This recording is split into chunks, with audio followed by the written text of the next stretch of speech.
रोहतास की फसील दूर उफ़क़ की ढलान पर किसी नीम मुर्दा डायनासोर की तरह पड़ी दिखाई दे रही थी। मैंने उसे डूबते सूरज की रोशनी में आखिरी बार देखना चाहा। मेरी नज़रें बेहिस्सो हरकत पड़े डायनासोर की दुम के मखरूती कंगरों में अटक के रह गईं। एक एक किंगरा सूरज की किरणों के नेज़ों से छलनी खून में लथड़ा हुआ था। मैंने आंखें बंद कर लीं।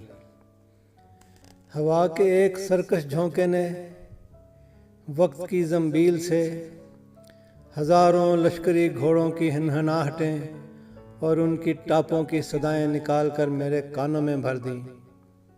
सदियों की तवील जलगार और उकता देने वाले मुहासरे ने अजीम किले के आसाब को शल करके रख दिया था।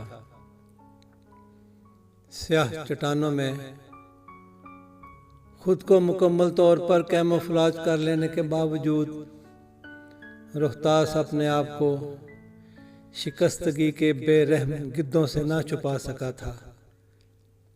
न जाने ये हुक्मरान इतने बेफैज क्यों होते हैं। इनकी तामीर की गई बाउलियों का पानी जहरीला क्यों हो जाता है। इनके महल कले और मकाबर वीरान क्यों हो जाते हैं।